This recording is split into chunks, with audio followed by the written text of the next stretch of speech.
rayonnant de majesté. Tout l'univers proclame ta grandeur.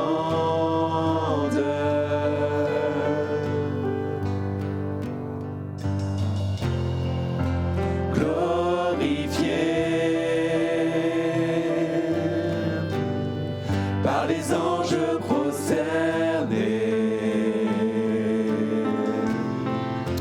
tu es assis à la droite du Père. Jésus, merveilleux nom, qui est semblable à toi, ô Dieu. Jésus, ton précieux nom est digne d'hommage.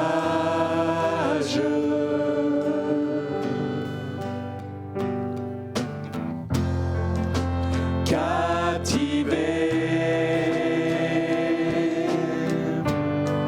par l'éclat de ta beauté, nos voix s'élèvent pour te rendre gloire. Jésus, merveilleux nom, qui est semblable à toi, ô Dieu. Jésus, ton précieux nom est digne d'hommage.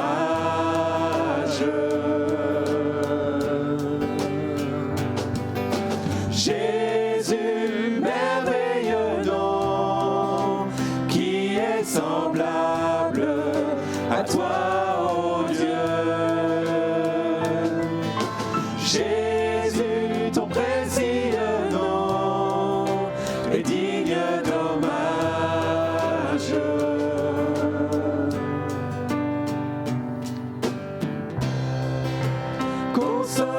Consolateur, divin rocher, libérateur, prince de la paix, Dieu créateur, Fils bien-aimé, roi serviteur, Seigneur couronné, commencement, ultime fin, soleil levant, étoile du matin, Dieu tout-puissant, Dieu trois fois saint, sauveur vivant, maître souverain.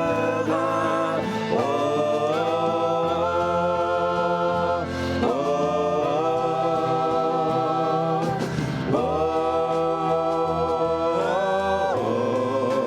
oh, oh,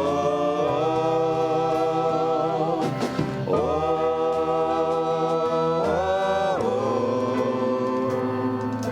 Jésus, merveilleux nom, qui est semblable à toi, ô Dieu.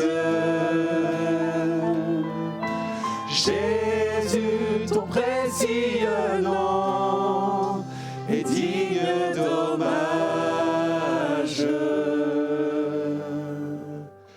Jésus, merveilleux nom, qui est semblable à toi, ô Dieu. Jésus, ton précieux nom est digne d'hommage. Bonsoir à chacune, à chacun. Bienvenue sur ce nouveau partage de l'Évangile, sur ce nouveau partage de découverte de la Bible. Et je vous invite à parler ce soir sur le thème « Deux buts de la venue de Jésus sur terre ». Nous allons bientôt célébrer Noël, et Noël, c'est la venue de Jésus sur terre. C'est l'incarnation de Jésus qui s'est fait homme pour nous. Alors nous allons voir dans ce partage deux buts de la venue de Jésus sur terre. Je vous invite à lire un texte dans la parole de Dieu, dans la première épître de Jean, au chapitre 3, et à partir du verset 1er. Nous lisons « Voyez quel amour le Père nous a témoigné, pour que nous soyons appelés enfants de Dieu. Et nous le sommes. Si le monde ne nous connaît pas, c'est qu'il ne l'a pas connu. Bien-aimés, nous sommes maintenant enfants de Dieu, et ce que nous serons n'a pas encore été manifesté. Mais nous savons que lorsque cela sera manifesté, nous serons semblables à lui, parce que nous le verrons tel qu'il est. Quiconque a cette espérance en lui se purifie comme lui-même est pur. Quiconque pêche transgresse la loi, et le péché est la transgression de la loi. Or, vous le savez, Jésus a paru pour ôter les péchés, et il n'y a point en lui de péché. Quiconque demeure en lui ne pêche point. Quiconque pêche ne l'a pas vu, et ne l'a pas connu. Petits enfants, que personne ne vous séduise. Celui qui pratique la justice est juste comme lui-même est juste. Celui qui pêche est du diable, car le diable pêche dès le commencement. Le Fils de Dieu apparut afin de détruire les œuvres du diable. Quiconque est né de Dieu ne pratique pas le péché, parce que la semence de Dieu demeure en lui. Et il ne peut pécher. Parce qu'il est né de Dieu, c'est par là que se font reconnaître les enfants de Dieu et les enfants du diable. Quiconque ne pratique pas la justice n'est pas de Dieu, non plus que celui qui n'aime pas son frère. Amen. Nous allons voir donc deux buts de la venue de Jésus sur terre. Et ce premier but, nous le voyons au verset 5 où il est dit « Or, vous le savez, Jésus apparut pour ôter les péchés et il n'y a point en lui de péché. » Et ce deuxième but, nous le voyons au verset 8, « Le Fils de Dieu apparut afin de détruire les œuvres du diable. » Voici donc deux buts de la venue de Jésus sur terre. Deux buts du pourquoi il s'est fait homme.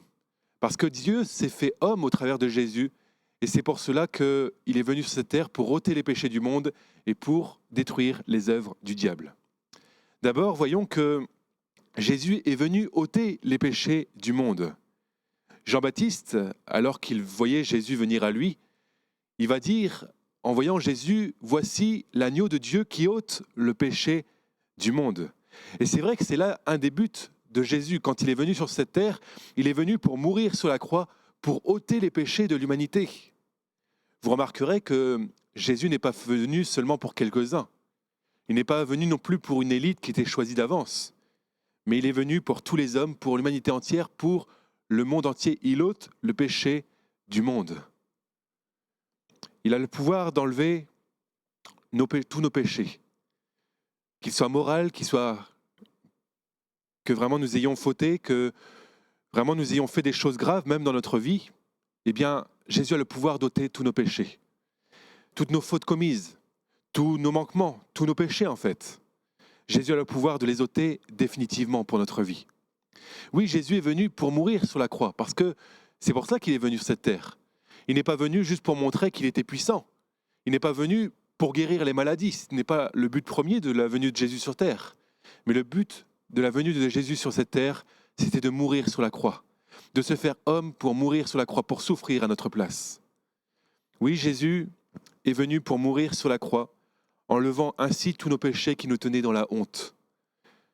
Il est écrit dans la parole de Dieu, dans l'Épître aux Hébreux, à partir au chapitre 9, au verset 27, « Et comme il est réservé aux hommes de mourir une seule fois, après quoi vient le jugement, de même, Christ s'est offert une seule fois pour porter les péchés de beaucoup.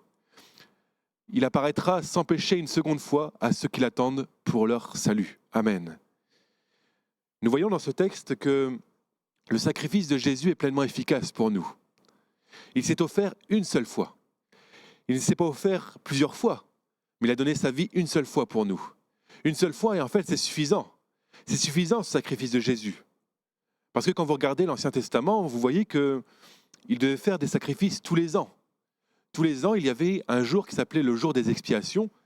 Et ce jour-là, le souverain sacrificateur qui avait la charge de faire le sacrifice, eh bien, devait faire le sacrifice dans le lieu très saint. Mais ce souverain sacrificateur qui était en charge de faire le sacrifice, en fait, lui, il était lui-même pécheur. Il était lui-même pécheur, donc il devait faire déjà un sacrifice pour lui-même, avant de pouvoir faire les sacrifices pour le peuple. Après qu'il a fait ce sacrifice pour lui-même, il était invité à aller dans le lieu très saint. Il était le seul autorisé à aller dans ce lieu. Et il était autorisé une seule fois par an à aller dans le lieu très saint, le lieu du temple. Il faisait donc un sacrifice pour tous les péchés commis par Israël durant l'année. Mais ce sacrifice devait être renouvelé en fait tous les ans, parce que tous les ans, il y avait le jour des expiations, et ce jour-là, tous les péchés commis pendant l'année par Israël étaient effacés le jour des expiations. Alors que Jésus, lui, l'agneau de Dieu, s'est offert une seule fois pour porter les péchés de beaucoup. C'est ce qu'il est écrit dans le texte de l'Épître aux Hébreux. Jésus s'est offert une seule fois par le sacrifice de la croix pour les péchés de tous les hommes. Son sacrifice, c'est vrai, est pleinement efficace, parce que le sang qui a coulé sur la croix était le sang de Jésus. Nous avons lu tout à l'heure que Jésus était sans péché. Il n'a jamais péché, Jésus. Il était sans défaut, sans tache. Il n'était pas comme le souverain sacrificateur qui devait d'abord faire un sacrifice pour lui-même avant de faire un sacrifice pour le peuple. Parce que Jésus était sans péché. Mais Jésus, oui, a donné sa vie. Il était le sacrificateur, mais aussi le sacrifice. Il a donné sa vie pour nous et pour nous accorder un plein pardon. Parce que le pardon, nous l'avons par la croix. Par le sang de Jésus qui a coulé à la croix, nous pouvons être pardonnés de tous nos péchés. Parce que le sang de Jésus nous couvre de la colère de Dieu, parce que Jésus est mort pour nous à la croix. Il ôte tous nos péchés. Le pardon de Dieu est disponible pour tous, parce que Jésus a donné sa vie pour nous à la croix. Ce pardon de nos péchés nous permet d'avoir accès à la vie éternelle, parce que, en tant que pécheurs, nous n'avons pas accès à la vie éternelle. Mais par le pardon de Jésus, qui est mort pour nous à la croix, nous pouvons avoir accès à cette vie éternelle auprès de Dieu. Mais si le pardon est disponible, parce que Jésus a fait sa part, il faut aussi que chaque être humain sur la surface du globe fasse sa part aussi. Tout d'abord, il faut faire sa part en ayant foi en Jésus, en mettant sa foi dans le sacrifice de Jésus à la croix, en disant « Oui, je crois que je peux recevoir le pardon de mes péchés parce que Jésus a tout payé à la croix. » Mais aussi, ça passe par la repentance. Cette repentance désigne un demi-tour par rapport au péché. C'est comme si vous vous engagez sur une route qui était mauvaise et que vous prenez conscience que vous êtes sur le mauvais chemin. Alors là, vous faites demi-tour pour vous engager sur le bon chemin. C'est exactement ça la repentance. C'est prendre conscience du mal commis parce que nos péchés offensent Dieu. C'est prendre conscience que nos péchés offensent Dieu. Alors oui, nous prenons une conscience, et après il faut venir au Seigneur en lui demandant pardon sincèrement. Et après, il faut abandonner le péché parce qu'il ne s'agit pas de rester dans le péché. Nous avons lu tout à l'heure que celui qui pêche est du diable. Et c'est vrai que là, il nous est parlé d'une pratique du péché, de celui qui continue à pécher malgré qu'il s'est repenti au Seigneur, malgré qu'il a pris conscience de son péché.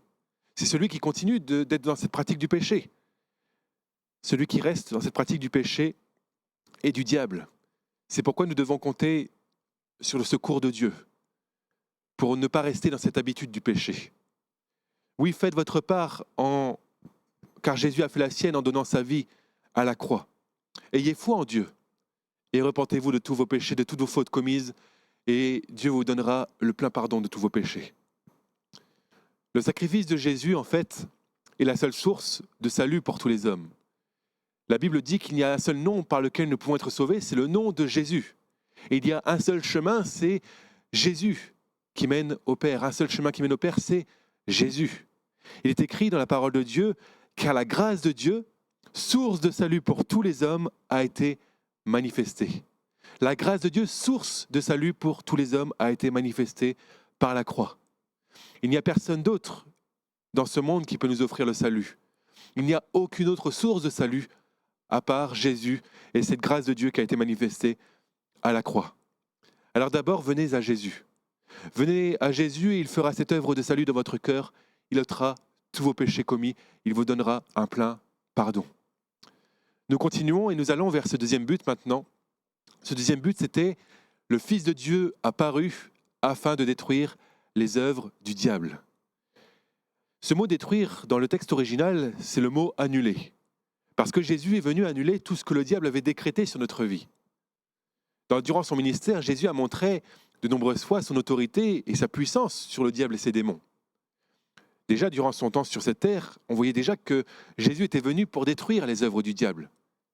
Un jour, Jésus va rencontrer un père qui était désespéré parce que son fils était possédé depuis son enfance. Il même dit sur le pouvoir du démon que, en quelques lieux qu'il le saisisse, il le jette par terre, l'enfant écume, grince des dents et devient tout raide.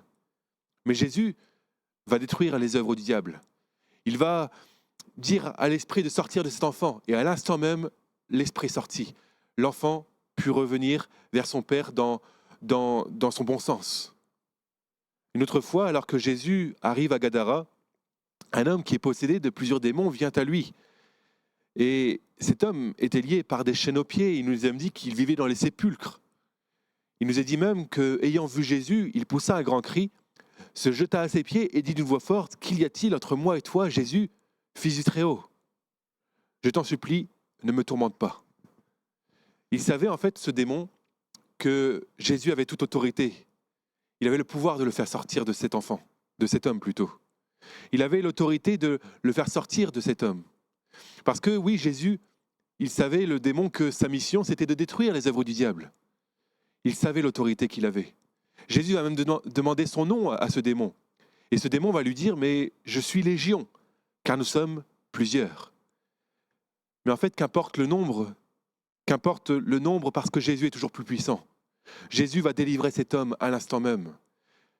La foule va être stupéfaite, car ils vont voir cet homme délivré, vêtu et dans son bon sens. Cet homme qui était possédé depuis plusieurs années par plusieurs démons va être vêtu et dans son bon sens. Oui, comme Jésus le dit, tout pouvoir m'a été donné dans le ciel et sur la terre. Jésus a tout pouvoir dans le ciel, mais aussi sur cette terre. Il a toute autorité sur les démons, c'est vrai, mais il a toute autorité aussi sur les maladies, sur tout ce qui peut nous oppresser aussi sur cette terre. Jésus a toute autorité et il a la puissance. C'est vrai que le diable a une certaine puissance, mais Jésus est beaucoup plus puissant que le diable. Jésus est beaucoup plus puissant que le diable. Jésus est venu détruire les œuvres du diable. Il a détruit notamment l'œuvre du péché. Je vous l'ai dit tout à l'heure, Jésus ôte le péché. Nous avons lu tout à l'heure que le diable pêche dès le commencement, parce que c'est une œuvre du diable, le péché.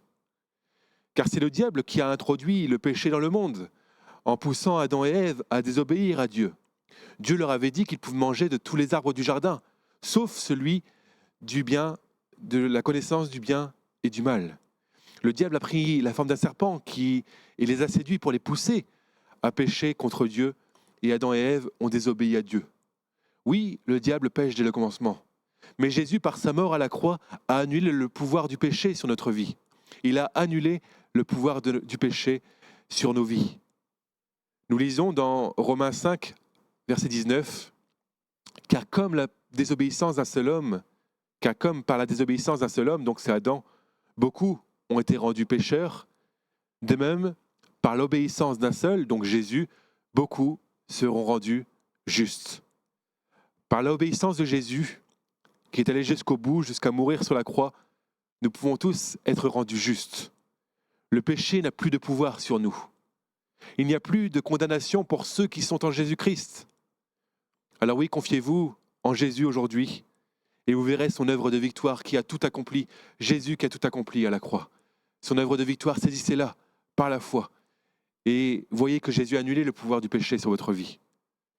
En même temps que de détruire l'œuvre de péché du diable, Jésus a détruit l'œuvre de mort. Il a annulé le pouvoir de la mort sur nos vies par sa résurrection. Oui, Jésus a été cloué à la croix et c'est vraiment un événement historique, c'est un événement qui a changé le cours de l'histoire. Mais il a vaincu la mort en ressuscitant des morts. Il permet à ceux qui placent leur foi en lui de vivre cette résurrection des morts à leur tour et de ne pas vivre ce que la Bible appelle la seconde mort, la mort éternelle, la séparation éternelle d'avec Dieu, dans ce lieu qu'on appelle l'enfer, qui était réservé à l'origine pour le diable et ses démons. Oui, Dieu veut accorder à chacun d'entre nous une place dans le paradis. C'est pour cela que Jésus est mort, pour prendre tous nos péchés dans son corps. C'est pour cela qu'il est ressuscité, pour nous ouvrir les portes du paradis. Le Seigneur aurait pu détruire le diable d'une simple parole, c'est vrai. Mais au lieu de cela, il vint dans ce monde pour souffrir, pour verser son sang et mourir afin d'annuler les œuvres du diable. Prenons conscience de tout ce que Jésus a fait pour nous. Jésus est venu ôter les péchés du monde, est venu ôter vos péchés aujourd'hui. Et il est venu pour détruire les œuvres du diable. J'aimerais conclure par ce dernier verset que nous trouvons dans l'Épître aux Colossiens, au chapitre 2, au verset 13, nous lisons « Vous qui étiez morts par vos offenses et par l'incirconcision de votre chair, Jésus vous a rendu à la vie avec lui en nous faisant grâce pour toutes nos offenses. Il a effacé l'acte dont les ordonnances nous condamnaient et qui subsistait contre nous. Il l'a détruit en le clouant à la croix. Il a dépouillé les dominations et les autorités et les a livrées publiquement en spectacle en triomphant d'elles par la croix. Amen. Jésus a triomphé du diable à la croix. Il a triomphé de tout ce qui nous condamnait sur la croix. Alors mettez votre foi en Jésus aujourd'hui. Mettez votre foi en Jésus et croyez que le Fils de Dieu est venu pour ôter les péchés du monde et pour détruire les œuvres du diable. Amen. Mon Dieu, nous te remercions parce que tu fais de grandes choses pour nous encore aujourd'hui. Nous te louons parce que c'est toi qui es venu sur cette terre pour mourir sur la croix à notre place, Jésus. C'est vrai, tu as pris tous nos péchés sur ton corps à la croix. Tu as pris tous nos péchés pour que nous puissions goûter ce plein pardon auprès de toi. Oui, Jésus, je te prie pour mes amis qui regardent cette vidéo sur Internet, mon Dieu. Que tu puisses leur faire grâce, mon Dieu, dans leur santé, que tu puisses leur faire grâce pour tous leurs péchés, Jésus. Oui, Jésus, tu es venu pour ôter les péchés de chacun. Jésus, merci.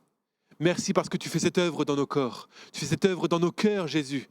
Tu donnes un cœur nouveau à celui qui a un cœur de pierre aujourd'hui encore, Jésus. Merci, mon Dieu, parce que tu es venu détruire les œuvres du diable. Tu es venu triompher des dominations, des autorités célestes à la croix. Alors oui, nous avons tant de sujets de te louer, Jésus. Nous t'adorons, Jésus, pour tout ce que tu as fait. Merci parce que tu t'es fait homme pour nous. Merci parce que tu es venu pour mourir à la croix pour nous. Oui, Jésus, nous te louons. Nous t'adorons. Gloire à toi, Jésus. Amen. Comme au jour du prophète Élie, qui parlait au nom du Seigneur, et comme au jour de ton serviteur Moïse, qui rétablissait la justice.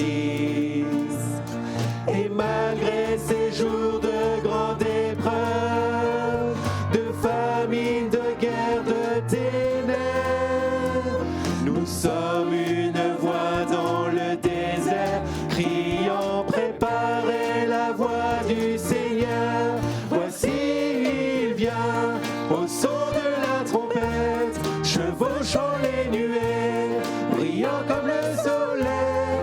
Élève ta voix, c'est l'année du jubilé, et du mont Sion vient le salut. Comme la vision d'Ézéchiel, les eaux desséchées reprennent vie. Et comme au jour de ton serviteur David, relevant l'autel de louange. Voici le temps de la récolte, les champs sont blancs pour la moisson. Nous sommes ouvriers de la vigne du Seigneur, proclamant la parole de Dieu. Voici, il vient, au son de la trompette,